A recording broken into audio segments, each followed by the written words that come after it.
This is Geek Gab with your hosts, John, Brian, and me, Daddy Warpig. We are back. Geek Gab for Saturday, July 1st, 2017, episode 105. We have three movie reviews today, two of which are the third sequel in their series, and one of which is brand new by famed director Edgar Wright, who also made Shaun of the Dead, Hot Fuzz, The End of the World, and Scott Pilgrim versus the World.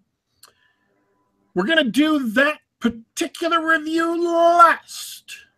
And before we do any reviews, I want to give my co-hosts a chance to tell you, our millions of screaming fans, to tell you hello. Hello. I'm looking forward to this episode. I'm feeling a little under the weather today, but this has been a good week. We had a nice chat with Bradford C. Walker on game night. If those of you who haven't listened to that should go give it a listen. And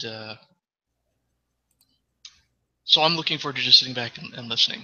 Brian, I hear you've got some good news for us. Yeah, I do, and it's partially the reason why I unfortunately missed that episode with Bradford. Probably sees in the chat. Hey man, I'll catch the show later. But I've been busy gearing up for and today overseeing a book launch. So my new book is out. Hey, congrats. Yeah, thanks. It's called The Hymn of the Pearl. It's my first, well, it's a lot of firsts. So those of you who might be more familiar with my work on the Soul Cycle or even my short fiction through a Superversive Press and Sci-Fi Journal, this is a bit of a departure for me because, one, it's a novella. It's the first novella I've written. Tops out about 40,000 words. Two, it's high fantasy. So I'm not really doing any of the normal genre-bending stuff that you might be familiar with. There's some horror elements. It's kind of a darker mood, but yeah, it's a fantasy. I designed a magic system for it that I'm pretty proud of, and it's actually set in sort of an alternate version of late Greek antiquity, which I'm told isn't very common. So, Yeah. I was going to say, I thought it was kind of interesting because I read a little excerpt of it. We got a teaser of it on either Castalia House's or Vox Day's blog, and I thought like that setting sort of came through to me. I was like, this smells like a fantasy story, but it's obviously got the Greek influence, which I did think was strange in a great way. I could put that, well said, strange in a great way. That's what I was going for. Excellent. So, when does it launch? Right now, it is available right now on Amazon. And if they want a teaser, they can go to your blog. Yeah, absolutely. I think it's the Castalia House blog that also has at least the product description, but the current post that's up on Kairos has a link to where, like last week, I posted the prologue of the book, and response to that has been overwhelmingly positive, like more than I thought, because the impetus for this book was a good friend and aspiring author, really a guy who knows more about the business and craft of writing than I do. He just hasn't had the time to finish his book yet, but he challenged me. Hey, you've written the Soul Cycle. You've done this kind of science fantasy space opera horror thing. I want to see what you can do starting from scratch. And so I took that challenge, and Hymn of the Pearl is what resulted. I'm pretty happy with it. Excellent. Well, folks, go ahead and check out the link in the description below for Brian's blog, brianniemeyer.com, and then head on over to Amazon and pick up a copy of his brand new. And wait, is it a novella? Is it a novelette? It's a novella. It's like it's almost exactly 40,000 words. And I actually have one more announcement, one more little enticement for you, because if you've been following my books, you know that I have a preview of another book at the end of every single book, a preview of an upcoming book. And this one's no exception, because I've been given permission by Castalia House to include an exclusive preview of Faraway Wars Book 1, Embers of Empire, coming soon from me and Castalia House. And you'll find it in the back of every copy of Hymn of the Pearl. All right. Well, check it out, folks. Oddly enough, the 3 movies that I am reviewing today, not a single one of them is, as far as I can tell, heavily influenced by antiquity cultures. Any of them. Not the Greeks, not the Romans, not, ancient India, ancient China, Egypt, Babylon, Acadia. None of them. So that's a missed opportunity. We're gonna have to work on a theme show next time Brian releases a new book. Indeed. I do have a few comments though before I talk about the movies, because before the movies they show previews, and the previews they showed were awful. I want to talk about 2 of them that were specifically really terribly awful. Obviously, the Emoji Movie. It's a Sony movie, so it was awful. Terrible idea. It looks like it's going to be bad. There is also an animated movie of the Ferdinand the Bull novel, or the Ferdinand the Bull children's book, about a big bull who protects people and stuff, coming out in December. And Ferdinand the Bull is being voiced by John Cena, the wrestler. I'm nonplussed.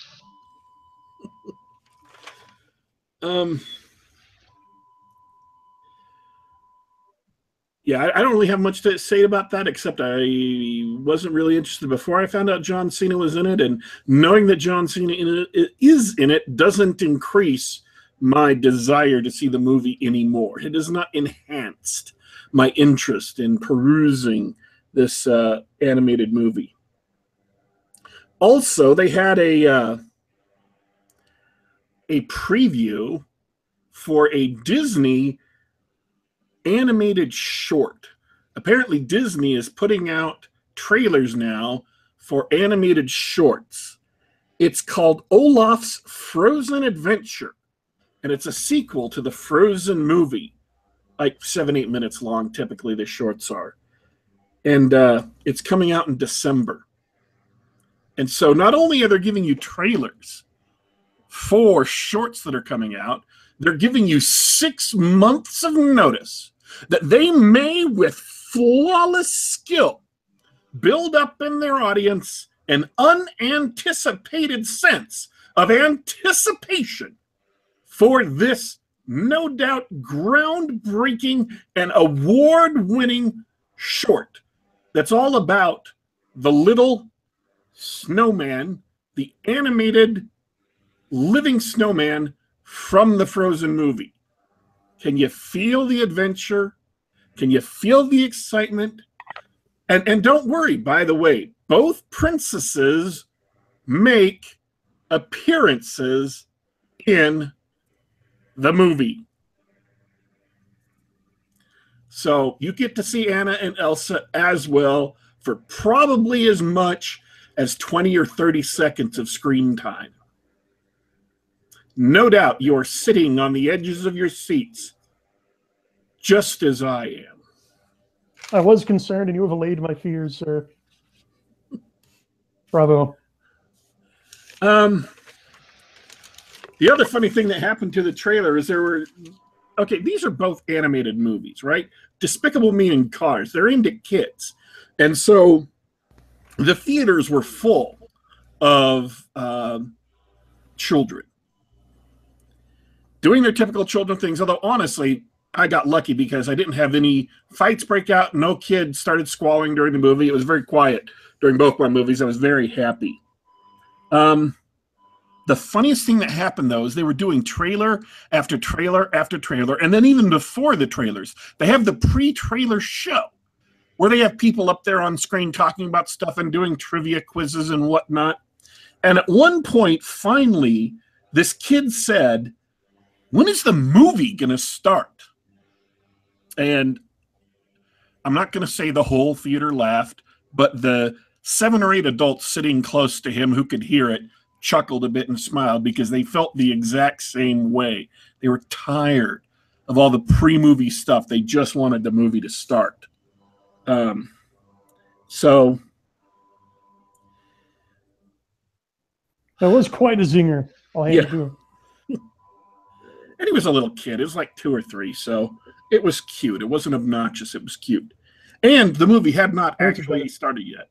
The funny thing is right after he said that, the movie started.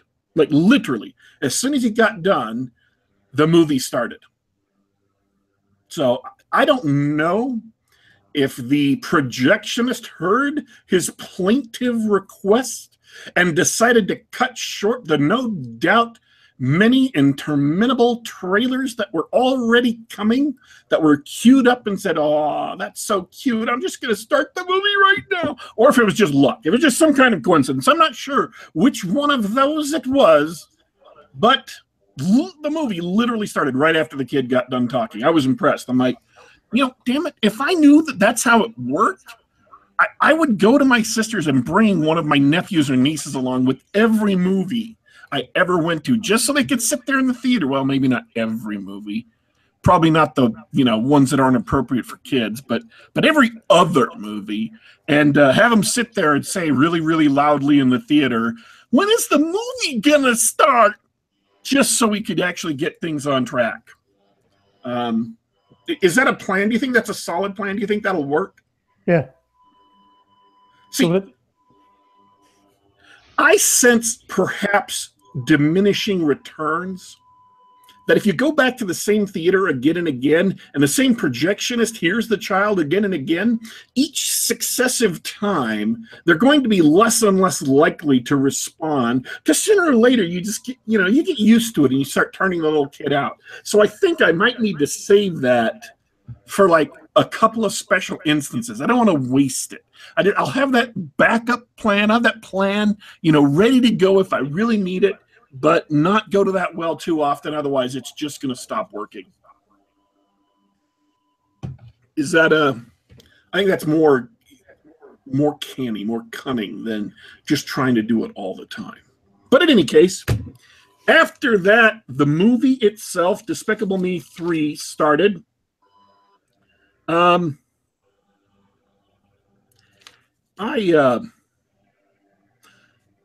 It's not going to be a long review of Despicable Me 3 because it's a Despicable Me movie. If you saw the first one, you saw the second one, and you liked them, you'll probably like this one. If you saw the previews and you thought, "Oh, that looks like a fun movie," you'll probably like the movie. There's not really anything outstanding about the movie, but there isn't anything terrible about the movie either. It works. The story works. The characters work. It's getting a little long in the tooth. And, of course, the minions have too much screen time like they did in the second one, but the story works. It's not a bad movie. It's not a great movie. And I should say that I saw Despicable Me right after I saw Baby Driver, so it was going up against some pretty stiff competition. Like literally right after, like 10 minutes after Baby Driver, I had enough time to walk out of Baby Driver, around the theater, get my ticket punched again, and then go back into Despicable Me. So that's it. I don't even have any notes on Despicable Me, save for the notes about, the preview and stuff and the little kid, because it's not a bad movie. If you like Despicable Me's, go see it. You'll like it. If you have children who like the Despicable Me's, go see it. They'll like it. And all the fart jokes are confined to one tiny little bit of animation before the movie. They're in the movie itself, which I found really, really nice. I like that. Are you disappointed by my review? Do you require more details? I was hoping for more fart jokes myself. All right. The next movie I saw was Cars 3. Now, I should warn you, I haven't seen Cars 2 yet. I'm not really motivated to see Cars 2 yet because I heard it was awful. I mean, I heard it was just really bad, like the worst Pixar movie ever made, which admittedly would still make it better than most movies, but I just haven't been really motivated to see it. It was all about Mater the car, played by Larry the Cable Guy, the stand-up comedian, and him doing races around the world and getting involved with an evil oil company and stuff. I just wasn't interested. So I can say that this movie, Cars 3, completely and utterly ignores whatever happened in Cars 2. They don't mention it. They don't mention Mater racing around the world. It just, just tells its own story. And it is, as is typical for the best Pixar movies, an excellently done movie. It's very, very well done. It's got a strong theme that runs through the movie. Again, if you've seen the trailers, you kind of know what the theme is going to be. And it's not a spoiler, really. There are new cars with better design on their streamlining, and also cars that are tuned by computers to be as much as 5% faster in critical areas, between 1% and 5% faster in critical areas, which means they can be an extra 10 to 12 miles per hour faster than Lightning McQueen on the raceway, which means they win. So Lightning McQueen, who has, ever since the first movie, and it is presumed by the movie that there's been a long period of time since the first movie that Lightning McQueen has had a long and storied career. He is no longer a rookie. He is, in point of fact, the reigning champion and has a long career behind him. And he just is getting beat by these rookie cars and has a terrible crash. Again, that was in the trailer, so I'm not giving anything away. That's not a spoiler. And after that, has to find a way to deal with these cars, deal with these young guys passing him on the track, beating him. He kind of feels outmoded. He kind of seems outmoded. Kind of seems like he's obsolete. So he has to deal with that situation. And how he deals with that really has strong echoes with things that happened in the first movie, and they draw a strong parallel between Lightning McQueen's situation and other car situations. I don't want to give too much away, but I thought it was a great movie. I thought it was very, very well done. If you've seen the first Cars, then you will appreciate how this movie works hand in hand with the first Cars to tell a whole story. That's one of the things I thought was very well done about the three Toy Story movies. It's not just the three of them work on their own as individual movies, though they do. It's that the three of them put together actually make for a satisfying trilogy of the first movie's about this young child. The second movie, he's a little bit older, and the third movie, he's ready to go to college, and he passes on his toys to a young girl who can enjoy them. I thought that was spoiler for Toy Story 3. I thought that was a very satisfying from a story arc for all three movies put together when you consider them as one longer story. And this movie, with the first one, makes one longer story. That's a satisfying arc. There are insane levels of computer graphics in this movie, just absolutely incredible. What Pixar has done, nearly photorealistic on all the scenery and roads and the asphalt, grass, whatever. It's just absolutely phenomenal. So I very much enjoyed Cars 3. It makes a great sequel to Cars 1. And if you like Cars 1, or if you've got kids who like Cars 1, go see it. Go take your kids to see it. You will not find that your money is wasted. I, on the other hand, did see Cars 2, and I'm here to tell you, Cars 2 is the Godfather 3 of Cars. Well, I'm glad that they ended the series on a high note then. Yeah. Well, speaking of cars and driving, it's time to talk about Baby Driver. And I've got many pages of notes on Baby Driver. I don't know if I'm going to get to them all because I don't know that it's important. But one way to find out. I think Baby Driver is an impeccably done movie. I think it's an incredibly done movie. It is written by Edgar Wright. It is directed by Edgar Wright. And I think it is, it might be the best movie I've seen this year. It's definitely the best movie I've seen since John Wick 2. And even though it's a little bit different, it might be better than John Wick 2, but not as good as John Wick 1.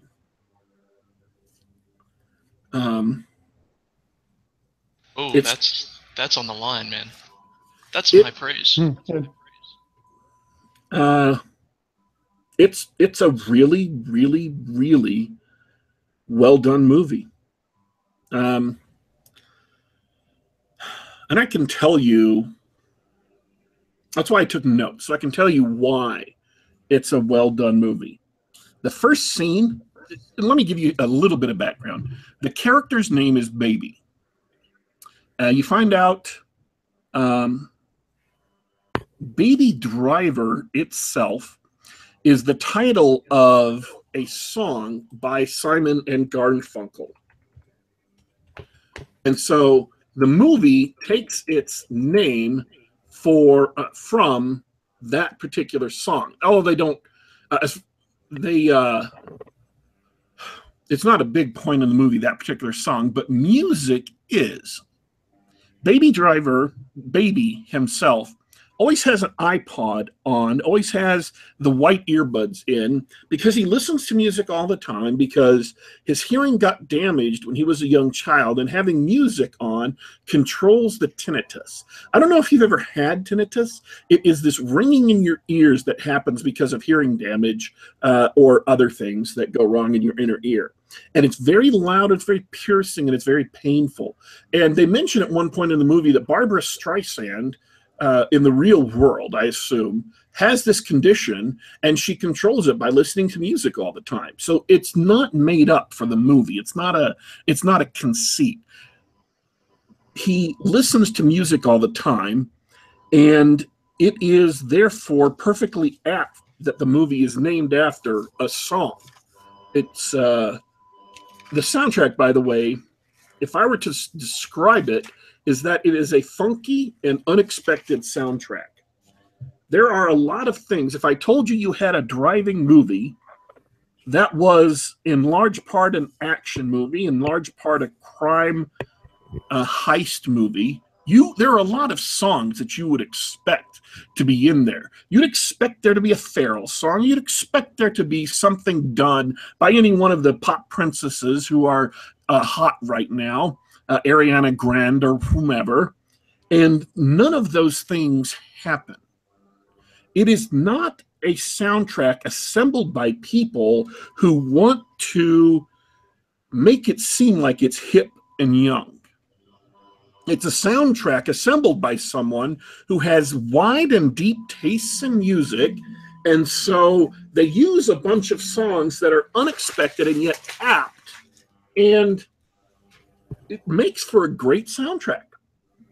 It is not at all expected, and it kind of keeps you off your, kind of keeps you off keel, because you never know what song is going to be popping up next.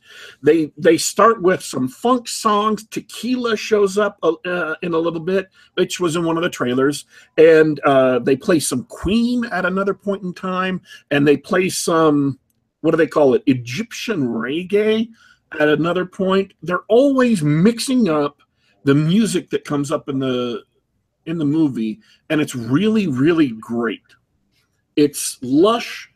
It's layered under just about everything that happens in the movie, and it makes you connect with the humanity of Baby. It makes you like him a lot more. In the very first scene, he's sitting outside a bank while the three people, he's a getaway car driver. Baby Driver is a getaway car driver. So he's sitting in his car outside the bank, very first scene of the movie, so I'm not spoiling anything. And the three crooks he's driving go in, rob the bank, come out, and get in the car. While he's sitting there, for the minute or two it takes them to rob the bank, he's listening to music. And he's dancing in his car, and he's playing the drums on his wheel, and he's doing all the things that I do when I listen to music in my car waiting for something. It humanizes the character right out the gate. It makes him likable right out of the gate. And it makes you connect with the fact that he's actually a good guy. He's not one of... And it contrasts sharply with the rudeness and cruelty and menace and viciousness of the criminals he's associating with.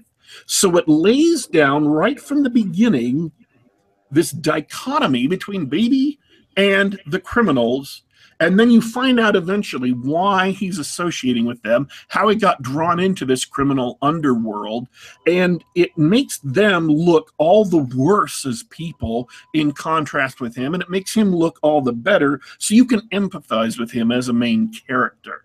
If you didn't have that contrast between a really likable person, you might not appreciate who he is right from the start. But by doing that one scene with the music, you don't have to be told his backstory to like him. You don't have to be told why he's in the situation. You're told a lot about the character just in the very simple human things he does for just seconds of screen time. 20, 30 seconds of screen time, probably. Right after this, they get in the car and he goes on this fabulous extended car chase. It's just an amazing car chase, so very well choreographed, so very well carried out. Sony Pictures is a steaming dumpster fire. Just about everything they've done for the last 10 years has been absolute garbage. Sony hasn't made a good picture, with a couple of rare exceptions, in 10 years, except for this movie. Somebody took Edgar Wright, somebody took either his pitch or his script and said, we'll give him enough money to make the movie he wants to make, and then they let him make it. So somebody didn't interfere. Go ahead, Brian. Wow. No, what a novel idea. Let a director direct. So, and you can tell in this scene that he obviously had a big budget, because they're doing, very big shots, but it's not a budget that's wasted. It's not a budget that's padded with expensive things just because he could do it. Edgar Wright has a specific image of what he wants to put on screen, and he is meticulous in putting together shots that puts what he wants on screen. He doesn't waste the money because he's just using it to make the exact movie he wants to make, exactly the way he wants to make it. You can tell that he's controlling every aspect of the frame. The car chase is fabulous. It is fantastic. And that also gets the movie off to a great start. So you can expect, by the way, that this reality is not quite the gritty reality of our world. It is deliberately heightened.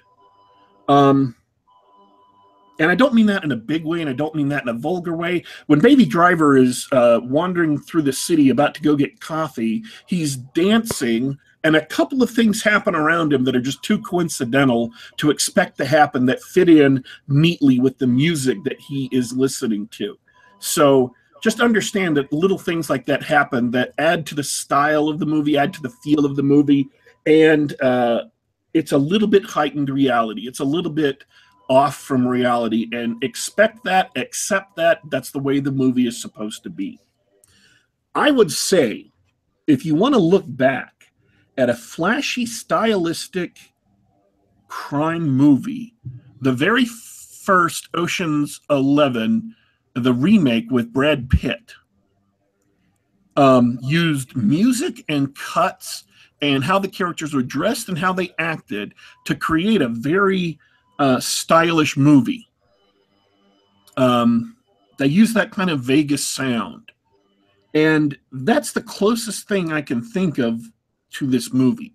Not the Fast and the Furious or the Fast and the Furious 7 or 8, which are action movies, but Ocean's 11, only not everybody in the movie is cool. Not everybody in the movie is flashy. In fact, the point of the stylistic touches, the point of the music, the point of having things flow the way it does, isn't to make people look cool. It isn't to draw out cool at all. Very much, Ocean's 11 is a deep, deep study in cool. A deep, deep study in people who are cool, people who are used to doing what they're doing. And the movie is very cool. It makes you like the characters and admire them because they're so cool. This movie is a deep, deep study in a human being who has his own goals and drives and his story and how things happen to him. The story does not go into the expected places. It does not end in an expected way. And it's very, very, it's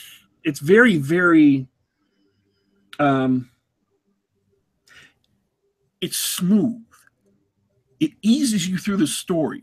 Even the jarring things that happen, and the movie does take the turn for the darker at one point, because it's a crime movie, and it's about a good guy involved with very bad people.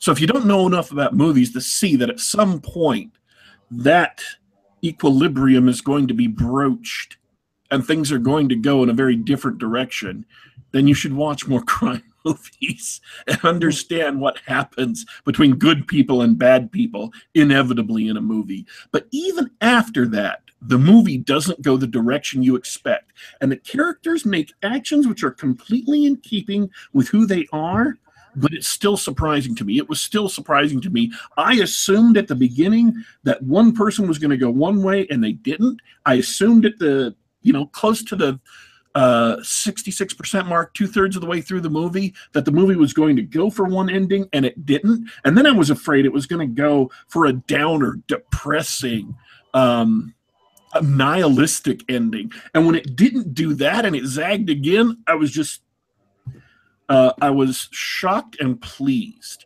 that the movie does not have a nihilistic ending. It did not end the way I thought it would, but the way that it did end is even better, and is not a way that we would expect these kinds of movies to end. Once this movie's been out for a while, and once this movie, people have had a chance to see it, I really want to talk about how this movie ended, because I think the ending is worth mulling over on our show. Throughout the movie, Edgar Wright keeps on raising the stakes. He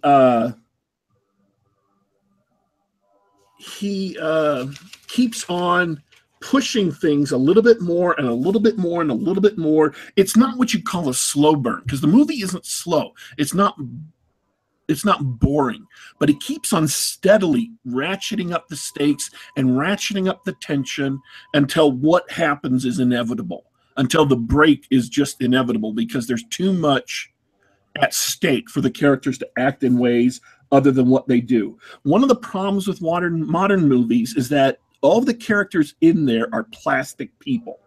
This movie is about real passion, real emotion, real people, and I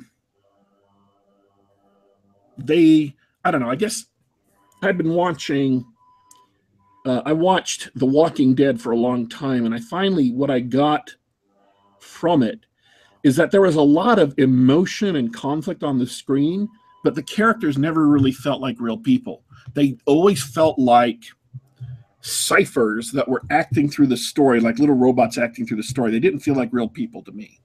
And this movie does not do that. And that happens to so many other movies that I've watched, so many other TV shows that I've watched. These characters are not plastic people. There's real human emotion, real human stakes, and it's very, very interesting, very, very involving, very, very entertaining. It has several different action scenes, but they're not played for action. It's not really an action movie. It's a crime movie with, some chase scenes, because it's a movie called Baby Driver. He's a getaway driver. There are going to be chase scenes. If you weren't expecting chase scenes, you're going to be bitterly disappointed because there are chase scenes. There is a final showdown that's very, very gripping. There is a shootout that is brutal and intense. And everything that happens in the movie leads up to what happens at the end. And it's a very satisfying conclusion that I just didn't see coming. So the direction is impeccable. The performances are great.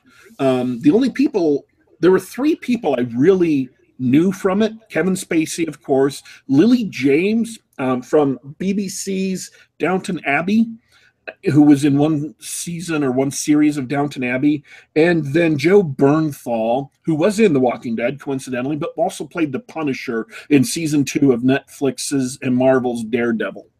So I very much enjoyed the movie. What I kept on thinking the rest of the afternoon is I want to go back and see that again. And it's been a long time since I've come out of a movie thinking I want to go back and see that again. I mean, like I need to go back and see that again as soon as I can arrange it. So that's the highest praise in my opinion. That's an endorsement. I mean, I've got a personal rule that I don't buy movies, right? Because I don't watch them more than once. But there is one movie in the past few years that I've actually purchased. Care to guess which one? John Wick or The Raid? You are correct on both counts, sir. That's all my notes, and that's really all I've got to say about the movie. You can take a bunch of the same ingredients and have one director turn in a workmanlike movie, have another director turn in an absolute garbage, and then have another director turn in something that is superb.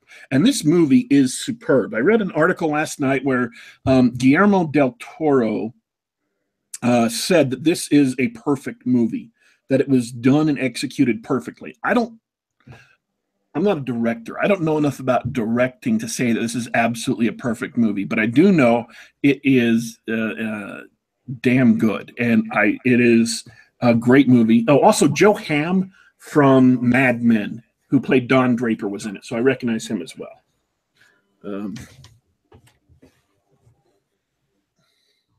I would recommend you go see it.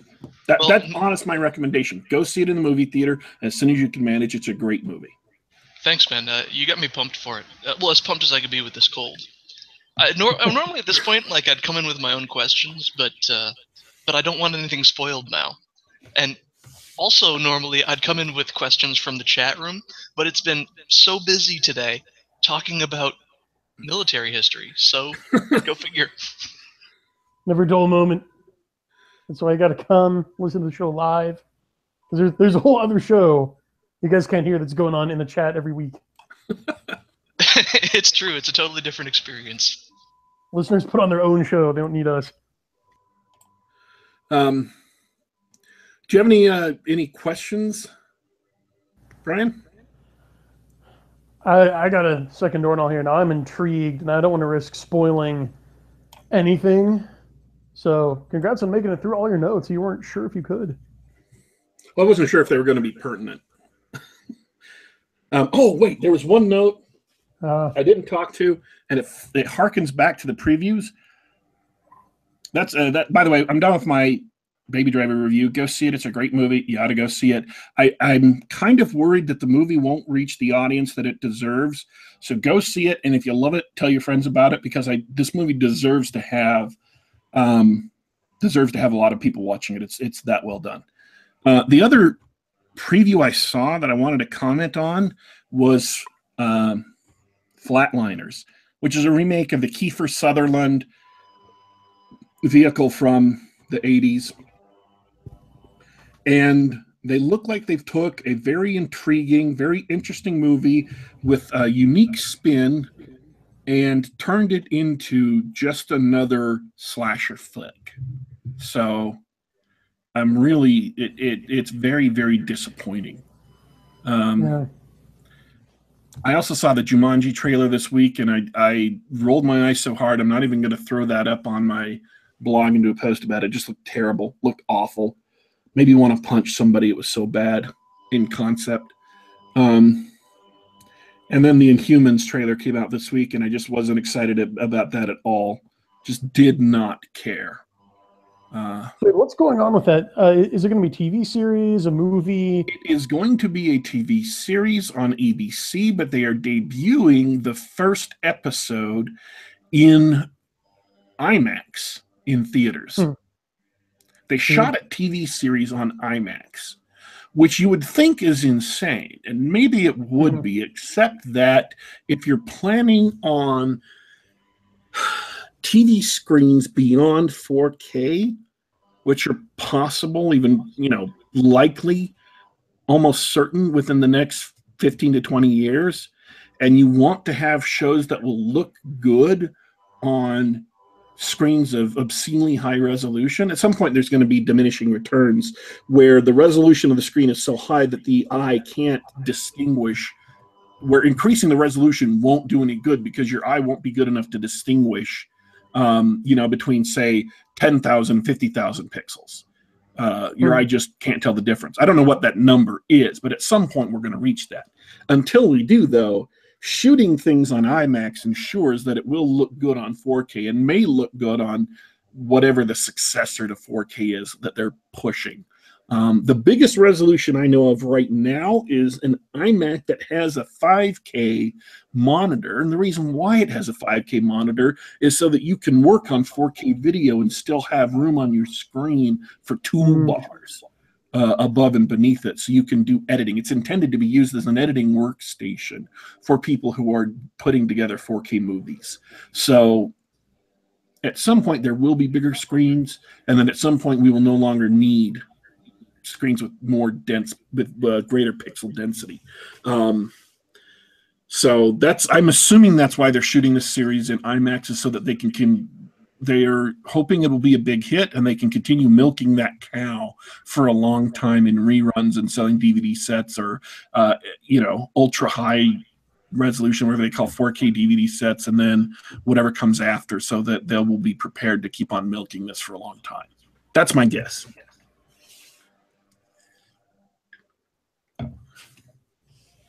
All right. Well, I'm done for today. Before we go, do you have any final words or thoughts, John? Well, thanks to everybody for listening, barely listening, and talking about military history. I always love hearing you guys' opinions on new movies and stuff, so I had a great time. Anything else, Brian? Yes. I'm going to hit our listeners with a 1-2 punch of major announcements, bookending the show. So we already had the announcement for those who are late that my new novella, Hymn of the Pearl, is out right now, available on Amazon. You should go get that. But also, Dragon Awards season is right around the corner. And The Secret Kings, Soul Cycle Book 3, sequel to the Dragon Award-winning Soul Dancer, is eligible in the Best Science Fiction Novel category.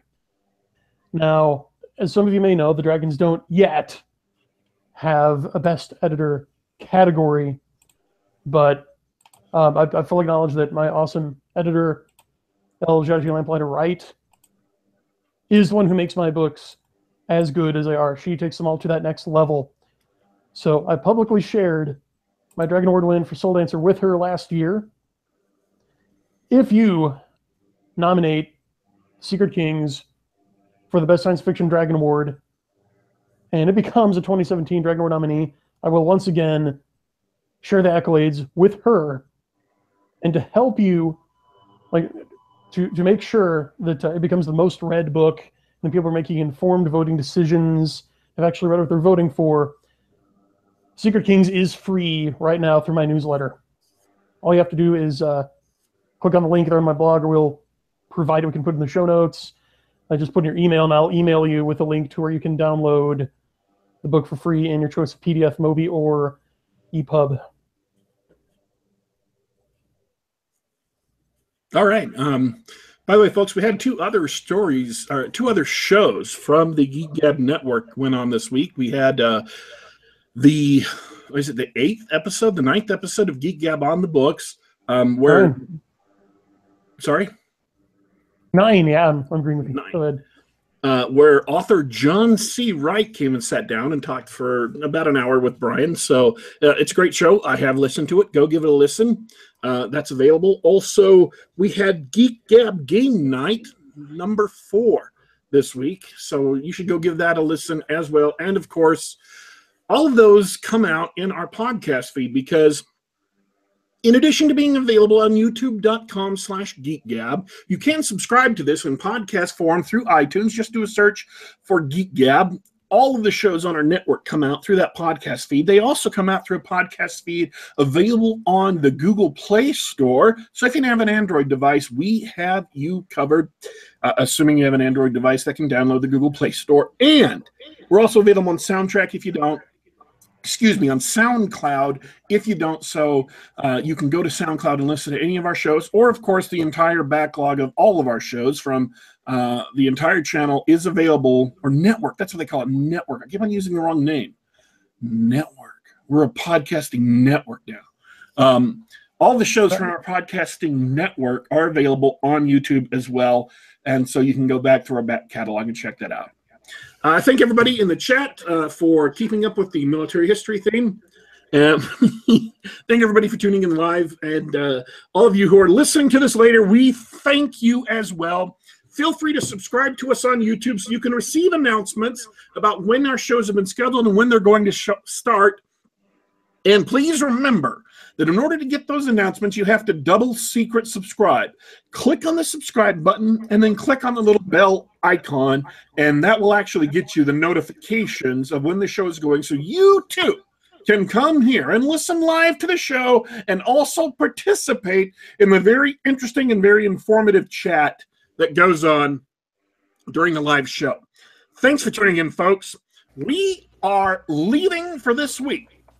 We're turning off the show, but don't worry, we will be back.